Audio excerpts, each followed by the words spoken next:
don't really listen. So most of you already know me, but for those who don't, I'm Courtney, and I'm the ambassador here to represent for the MDA. I want to start by telling you I work with the MDA and speaking about my experience is important to me. I was born with a rare form of muscular dystrophy called central cord disease.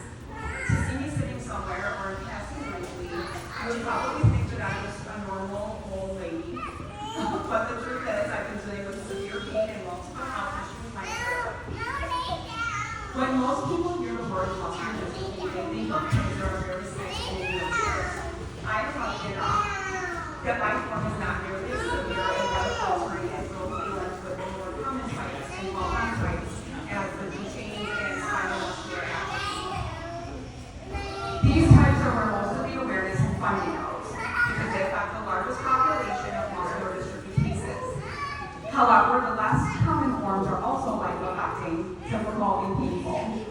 I joined the MDA family because I want to be a voice for those of us who are not in the MDA spotlight, because our journey is also important and desperately in need of more funding and awareness. I was born with this disease. It's a genetic mutation and not something that could have been prevented. I'm going to give you a run through of my medical history to give you a little insight into my life, and I say it's a little, but it's kind of long, so.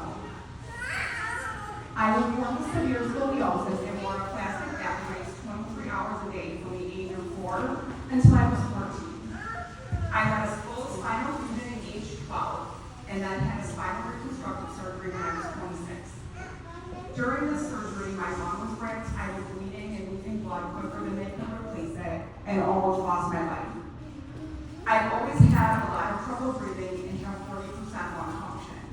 I actually just realized that I'm listed as being in respiratory failure on my medical chart, and that's kind of depressing. My oxygen level gets down to 60 and below when I'm walking or talking on the flight stairs or when I get sick. And I have to use my whole body to breathe sometimes. I feel like I can't get a deep breath. It isn't my lungs that are bad. My lungs are actually pretty healthy. It's the muscles around my lungs and the diaphragm that are weak. I have muscle weakness throughout my entire body. They say that someone with central cord disease has about 33% the strength of a typical person. I have joint instability in all of my joints and have suffered severe, painful joint dislocations my entire life, for which I have had stabilization surgeries on both knees and most recently my right shoulder. I've been awake on a ventilator twice. I've been in the ICU with life-threatening health issues more than once. I had a heart surgery last year to fix a hole in my heart. Along with central cord disease is an anesthesia allergy that complicates every surgery and requires special consideration. It causes my body to always be hot and overheat even when I'm not having surgery, regardless of the temperature. I have suffered with depression, anxiety, dependence on prescription medications, and opiates. The shoulder surgery that I had almost a year ago did not go exactly as planned and has left me with a lot of pain and weakness. And it's the first time that I noticed muscle wasting occur so quickly, and I know that I can't gain it back. I've been told by my pulmonary specialist and orthopedic surgeons, both who are the heads of their department, that there's nothing more that they can do for me here and most likely anywhere. So most likely the struggle and pain will just be a part of my life. I had to start using a scooter a few years ago for going long distances, which was pretty tough originally, but after using it once, I realized how easy it made things for me and allowed me to do the normal activities like going to the mall, concerts, and everything. It does help preserve my energy, breathe better, and alleviate pain, but it's also really cool zipping around everyone. I've always been questioned if there's really that much longer. I try to put myself together each day because I don't want to look like how I feel. But there is a lot that you don't see because I don't want you to see that because there is so much more to me. Because despite of, or perhaps in spite of, I'm not really feisty, all of this, I still have an incredibly full and happy life. I was able to go away to college and graduate with a bachelor's degree from Fredonia with Laura. That led me to working in TV. That's what I always wanted to do and was so lucky to be able to do that before I had to stop working full time. I actually worked at a Muslim TV station, Bridges TV in Buffalo, where I lived for almost 10 years. Working at Bridges changed my life. It opened my eyes to other cultures of life and ways of life outside of my Wayne County 315 bubble. It made me more accepting, understanding, and knowledgeable. I went on to work at Fox TV when it was not Fox News. It was the local Fox station in Buffalo.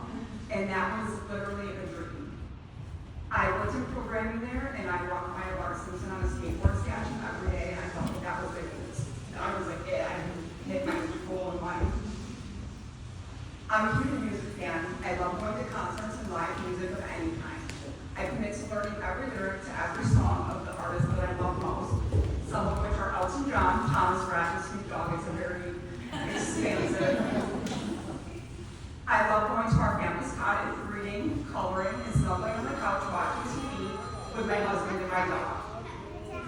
I found the love of my life 7 years ago, and my life hasn't been the same since. He is incredible. This is him. This is Jason. He brought love into my life that I truly didn't think was possible or real. I have a huge family for both myself and my husband. I have loving parents, grandparents, siblings, and other family and friends that have done so much throughout the years to support me. I married into a huge family that I don't consider as my in-laws. They're just my family, and I am so, so lucky.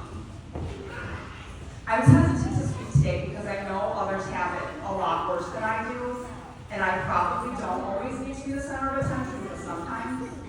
And I have learned, though, that it is okay to take up space and speak my truth, because that's the only way for others to know what I'm truly dealing with.